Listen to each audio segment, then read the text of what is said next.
Troisième immeuble de rapport, c'est parti. On va vous montrer ça. Ici, on a 4 appartements. Le prix d'achat, c'est combien? 268. Prix de vente, 268 000. Locataires en place dans les 4 appartements. Et il y a des travaux à faire. On ne sait pas encore. Bon, on va aller voir. Et puis, on vous montre tout ça. À tout de suite.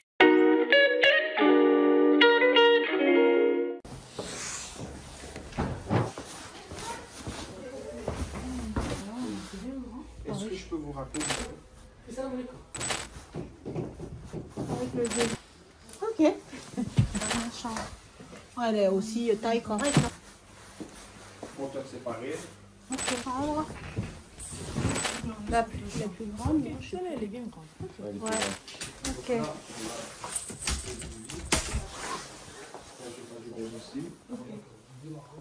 Ouais, c'est grand, ouais. C'est des grandes. Au niveau de la lumière naturelle, c'est 3 prix. Ah, ok.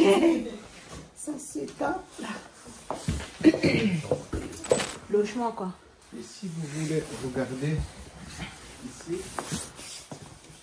Chambre. Ah, c'est grand. Ouais. Donc là, ici, on a, comme vous voyez, la 2 fenêtres à changer. Isolation, ouais, c'est ça. Et là, on va faire une petite salle de bain, mettre aux normes. D'accord. Ok, ouais, la douche, ouais. Ouais, refaire, effectivement. Et les compteurs d'eau. Il y a 4 compteurs d'eau. Ah oui, voilà. Donc en fait, chacun a son compteur. Et Ouais, là, parce il y a que ça 3 emmène compteurs de gaz. directement. Et là, il y a 3 compteurs de gaz. Parce que le studio, il est à l'électrique, c'est ça? Ouais, électrique. Ah, ok, c'est pour ça. Ok. C'est de là à là, en fait. C'est ici comme ça. Ouais, c'est ça. Et après, tu as de la profondeur, mais en tout cas, sur la façade. Ouais, c'est ça. Façade extérieure, du coup. Quand là. Et là, la toiture. Rien, il n'y a pas de mousse. Tu vois tout là-haut aussi. Ça, c'est vrai que ce côté-là est impeccable. On vous a fait voir, de toute façon vous avez vu les vidéos, hein, les échanges également avec les agents immobiliers. L'idée pour nous aussi c'est de vous montrer un peu comment ça se passe sur le terrain. Et je rappelle, hein, si tu as un projet immobilier, fais comme nous, fais comme Madame Lucie et moi. Tu sors de chez toi, tu vas faire des visites. Mais évidemment avant ça, il faut que tu connaisses ton budget parce qu'on a commencé par là avec Lucie. On a commencé par définir son budget avec les professionnels, les partenaires avec qui je travaille. Ensuite on a identifié la stratégie d'investissement concrètement. Qu'est-ce qu'elle peut acheter dans son budget? Où est-ce qu'elle peut l'acheter, quelle rentabilité on peut trouver. On sait déjà ce qu'on est en train de chercher en fait. On n'est pas là, voilà, sans savoir. On sait exactement ce qu'on est venu chercher. Donc, c'est pour ça qu'on a choisi ces différents immeubles de rapport que je te fais voir depuis 3 jours là. Donc, bref, si tu as déjà ton plan d'attaque, maintenant, ce qu'il te faut, c'est faire comme nous, aller visiter pour sélectionner finalement, faire une analyse profonde et te décider à te positionner sur tel ou tel bien. En tout cas, nous, on a fait cette 3e visite. Comment tu as trouvé l'immeuble? De beau volume. Beau volume, hein? Ouais. Ah ouais. Vous avez vu de toute manière, très volume. beau volume. Ouais. Bon, après c'est habité, donc je peux pas tout vous montrer, mais je pense que vous avez vu quelques images de l'immeuble. Aussi l'extérieur, je vous ai montré la toiture, la façade, ça ce sont des points importants.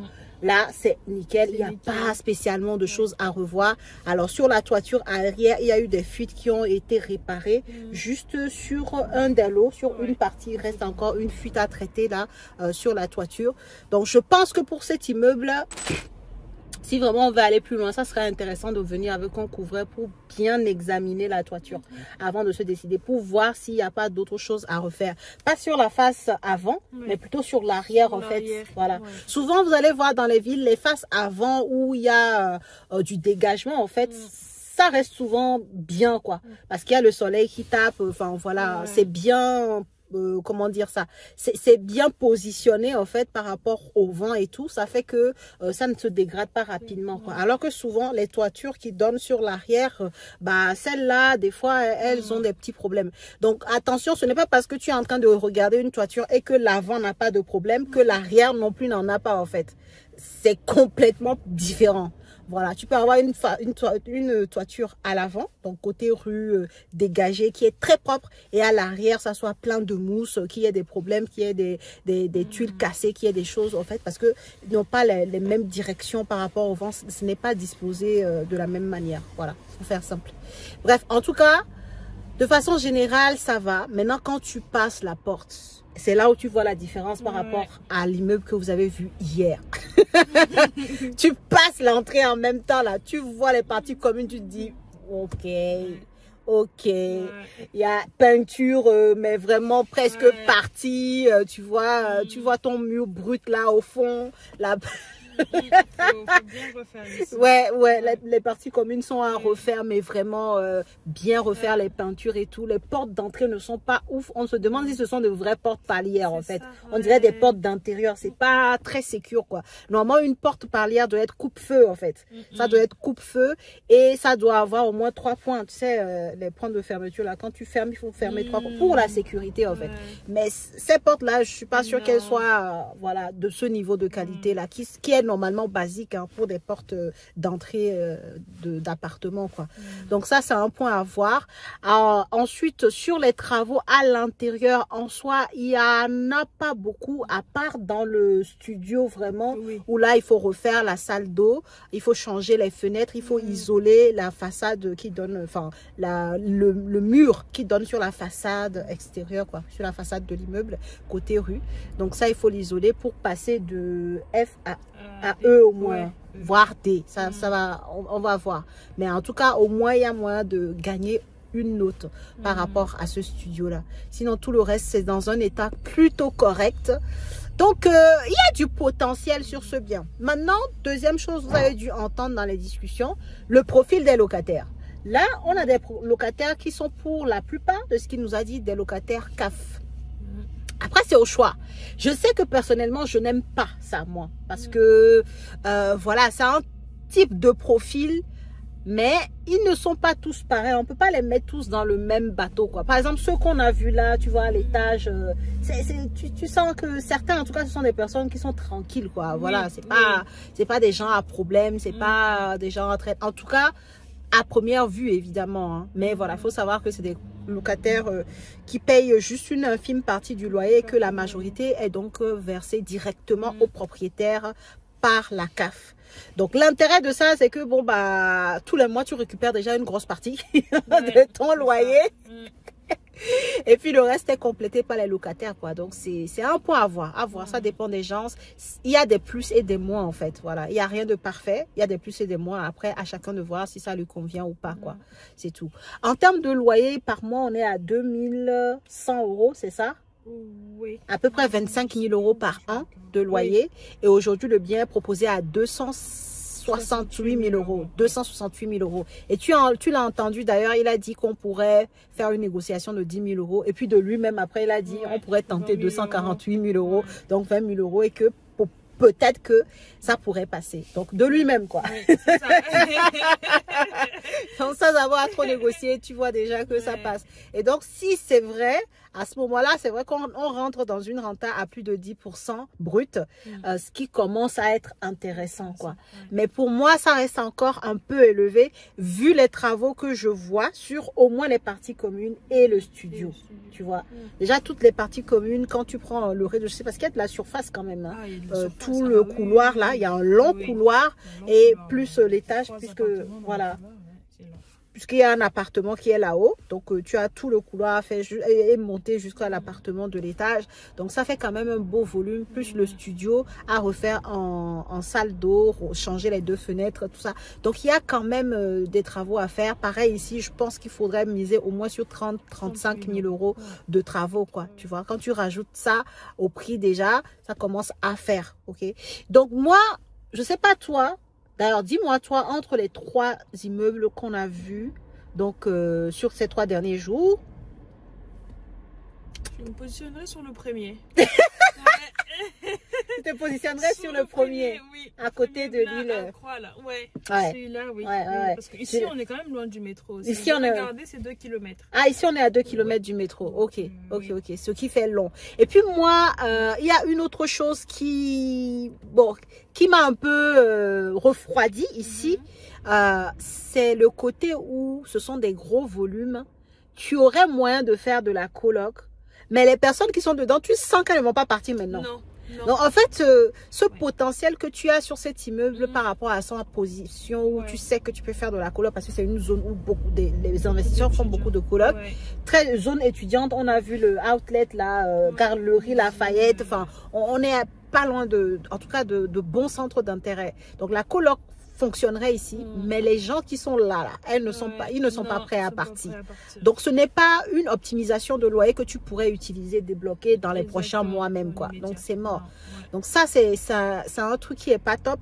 Et puis, dernier bémol pour moi à fond, c'est qu'on a un logement, je ne sais pas si tu l'as vu dans les vidéos, mais on a un logement au rez-de-chaussée dont les fenêtres donnent dans le couloir. Oui. Donc, cette personne-là, dans son salon, n'a pas l'accès au jour, quoi, en fait. Les fenêtres de son salon donnent sur le couloir. Bon, je sais pas, des fois, tu vois des structures de biens, tu dis, mais bon, qui a fait ça même? Le puits, là, ils auraient dû faire ça sur le toit de la cuisine. La personne n'a pas de lumière, enfin, c'est pas top, quoi. C'est pas top. Donc, personnellement, tu vois, ce genre de bien-là, je me vois mal propriétaire de ça, quoi. Voilà, ça me manque un truc. Moi, j'aime bien ce qui est carré, propre, voilà. Même s'il y a des travaux, bah, en fait, on peut l'améliorer. Sauf que ici, en fait, la disposition, la structure fait que tu ne peux même pas lui donner, tu peux même pas faire des travaux pour lui dire que, voilà, tu vas avoir accès à la lumière du jour. Ce n'est pas possible, en fait. Techniquement, ça ne l'est pas. Donc, c'est un peu compliqué, quoi. Du coup, je sais pas toi, mais je dirais que ce bien-là, c'est next. Ouais, non. Ouais, non. On est d'accord. Le profit de locataire me décourage. Donc, Comme ça, au moins, c'est clair. Non. Ouais, donc, et ça, tu l'as su quand? Dis-moi. Là, pendant la visite. Toi, tu l'as su direct. En fait, moi, quand on est rentré, dès qu'il a ouvert la porte net. Oui. Tu vois? J'ai su le type de locataire que tu avais dedans. Oui, dès qu'il a dit bonjour à celui qui était à l'extérieur. C'est fini. Je savais quel type de locataire tu avais. Et puis, on savait déjà que ça allait être non. En fait, c'est pour ça que je vous dis, allez visiter, en fait. Tu peux jamais, parce que sur le papier, ce bien, il est intéressant. Il est très intéressant. Il est très intéressant. Ils sont énormes. Volume énorme, on achète à même pas 1000 euros, un peu plus de 1000 euros du mètre carré, alors que dans le secteur, on est bien à plus que ça. Donc, en fait, il y a des choses, mais en fait, quand tu viens en visite, il y a des choses, même, c'est de l'ordre même du ressenti. Il y a des trucs là, même là. Tu sais que ça va pas être ce bien, en fait. Tu sais. Et dès qu'il a ouvert la porte nette comme ça, on a dit le premier bonjour. Moi, je savais déjà que c'était mort. C'est mort, c'est fichu, c'est pas possible. Donc, vraiment, allez-y visiter. C'est que pendant les visites que tu vas te rendre compte de certaines choses que tu ne pourras jamais palper juste en regardant une annonce ou en demandant des photos ou en faisant même une visite visio. Parce que je connais des gens qui font des visites visio et se disent, je vais me positionner. Mais non, ça n'a rien à voir. Viens sur le terrain, sans l'environnement. Et les personnes, en fait. Et c'est là où tu vas savoir si ce bien-là, il est pour toi ou pas. OK? Donc, pour conclure, cette visite-là, elle est bien. Ça nous a permis de comparer par rapport aux deux autres biens qu'on a pu vous montrer d'ailleurs. Hein. Et on sait déjà que ce bien-là, ça sera next. Lucie, elle ne se positionnera pas dessus. Non. Donc, on va analyser donc le premier bien. On a déjà bien cerné le secteur. On va juste aller au bout là, de l'idée de la coloc. Et puis, le deuxième, à voir, pourquoi pas. Parce qu'il est très bien situé aussi. Mais c'est vrai que le prix fait que la rentabilité n'est pas ouf. Mais c'est normal par rapport au secteur. Et on n'a pas beaucoup d'arguments pour l'instant, en tout cas, pour négocier. Donc, il faut voir après l'analyse des loyers et tout ça. Et voir si on peut mieux faire en termes de loyer que ce que le propriétaire actuel fait, en fait. Donc, il y aura peut-être une amélioration des loyers dans les mois à venir qui viendra améliorer la rentabilité et donc le cash flow. Donc, la team, voilà. Je ne sais pas ce que toi, tu penses de ce troisième bien-là. De toute façon, nous, on t'a donné déjà notre réponse. Ça sera un next. Mais franchement, ça me plairait d'avoir ton avis en commentaire, d'avoir ton analyse à toi. Sur le troisième bien, donc, je ne sais pas si je te l'ai dit, mais on avait 3 appartements en D et que le studio en F. Voilà, sur les DPE, franchement, voilà, c'est plutôt très correct. Hein, voilà. Et quoi d'autre en termes de loyer, on te l'a dit. En termes de taxes foncières, il nous a dit 2600 euros de taxes foncières, mais il y a beaucoup de surface. Hein, donc, c'est un montant de taxes foncières qui est complètement correct pour le coup. Hein. Ici, on a 240 mètres carrés, donc c'est quand même assez grand. Donc, voilà, tu as tous les éléments. Dis-nous en commentaire ce que tu en penses. Si toi, tu te positionnerais. Et puis, voilà, nous, on va continuer nos analyses. Si tu as un projet immobilier que tu veux... comme Lucie, ben, elle s'appelle pas Lucie, hein, mais c'est parce que comme elle est très discrète, je veux même pas qu'au son de sa voix, je dis Lucie, comme ça même la personne qui se dit ah c'est pas tel nom, c'est Lucie en fait. Donc ça on va pas, les gens vont se poser des questions. Donc bref, si toi aussi tu veux qu'on puisse t'accompagner à réaliser ton projet immobilier, tu as une seule chose à faire, c'est de prendre rendez-vous avec nous. Comment ça a commencé pour toi? C'était ça? Oui, oui, c'est ça. C'est ça. Oui. Tu prends rendez-vous, on échange, je vois ton profil ou la personne de mon équipe avec qui tu vas échanger, voit ton profil, on voit ensemble tes besoins et on décide ensemble le type d'accompagnement qui va te convenir. Peut-être que ça va être comme pour l'ici, ça va être un accompagnement individuel parce que en plus, si tu peux nous dire un peu, ton timing, c'est aussi ça qui a fait... Oui, c'est ça, ouais. Je suis disponible que 1 mois sur 2. Voilà. Donc, voilà. Elle est disponible 1 mois sur 2. Elle est sur 2 continents. Voilà. Donc, ce qui fait que quand elle est là, il faut qu'on maximise les visites. On fasse en sorte que les choses puissent avancer très vite, qu'elle soit efficiente dans son projet, pouvoir réaliser ça rapidement, quoi. Donc, c'est pour ça qu'elle est en accompagnement individuel pour justement avoir cet accès privilégié à moi et pouvoir avancer rapidement sur son projet. Donc, c'est son profil qui fait ça et c'est pour ça que c'est important pour nous. Si tu veux qu'on puisse t'accompagner, qu'on ait cet échange-là pour voir ce que ton profil permet de faire, ce que toi-même tu veux faire, quels sont tes besoins et ensuite te diriger vers un programme qui correspond à tes attentes. Ok? Donc, la team, voilà ce que je voulais vous partager dans cette vidéo. Si ça vous a plu, n'hésitez pas à liker, à partager et surtout, dites-nous en commentaire ce que vous avez pensé là des différentes vidéos, des différents immeubles qu'on vous a montré. Si toi, tu te positionnerais, dis-nous tes arguments et on se retrouve dans la prochaine vidéo. Ciao! Elle vous dit au revoir. Au revoir.